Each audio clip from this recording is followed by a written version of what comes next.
The plumber's voice shook through the phone. "Sir, I found a door." I frowned. "Behind the water heater? That's impossible. There's no door down there."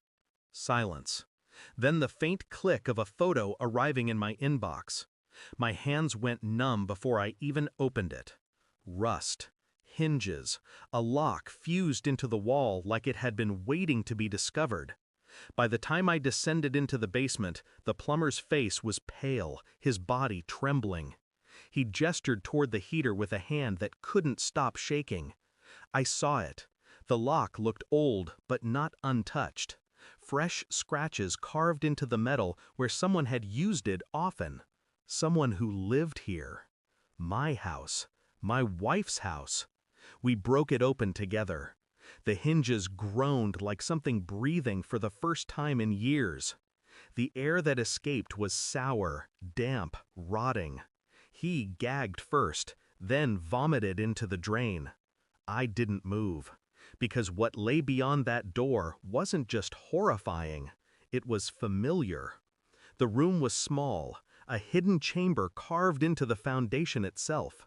Mattress on the floor, stained, shackles bolted into the concrete, a shelf of objects I recognized, our missing kitchen knives, my son's old toys, bottles of cheap perfume I never bought, and photos, dozens, my wife in them, smiling, sometimes, other times distant, with men I didn't know, with women too.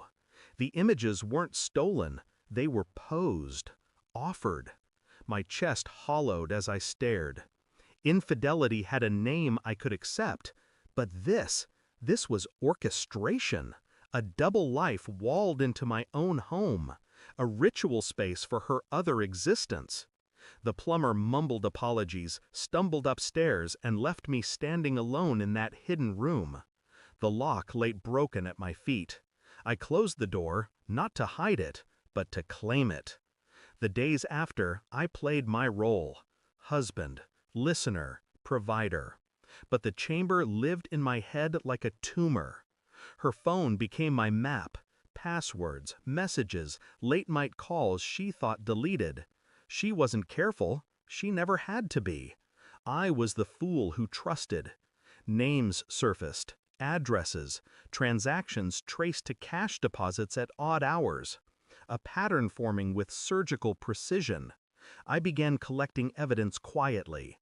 A hair from the pillow, a toothbrush sealed in plastic, the mattress fibers scraped into an envelope. DNA doesn't lie. Every night she slept soundly. Every morning she kissed me as if nothing had fractured. And me? I smiled back, kept my voice steady, my hands calm. But inside, something cold sharpened itself against bone. I wasn't chasing anger. I was chasing clarity. The results came in a thin white envelope.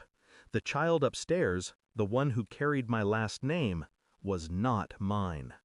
The ink blurred in my vision, but my hands didn't shake. My pulse didn't rise. I simply folded the report and slid it into my jacket. That night, I set it on the kitchen table while she cooked. The aroma of garlic filled the air, mundane, domestic, false. "Read it," I said. She turned, curious, then opened it. The blood drained from her face before she reached the second line. The pan slipped from her hand and clattered against the stove. I can explain." I said nothing, only stared, and silence carved her open far deeper than rage ever could. Her breath fractured, her eyes wet, mine dry. She realized then that I had always known. I leaned forward. "There's a door," I whispered. Her body froze. "In the basement, behind the heater. I've seen it. I've seen everything." The words sliced through her like glass. Her lips trembled. Whatever excuse she had prepared withered on her tongue. She sank into the chair, crumbling. I stood, collected the papers, walked toward the door without haste, without sound. Her sobs followed, raw and desperate, clawing for mercy. But I didn't turn back. She wasn't pleading with me anymore. She was pleading with the truth, and the truth didn't bargain. I stepped outside. The night air was cold, clean.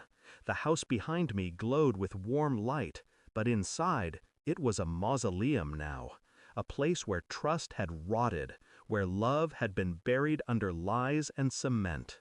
She would be left to choke on her own secrets, to explain to others what I already knew, to live with the knowledge that her carefully hidden world had collapsed under its own weight.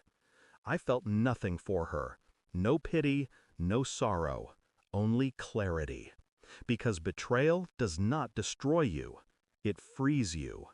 I never lost her. She lost me. And the door in the basement will stay open forever. Thanks for watching. Don't forget to like, share, and comment.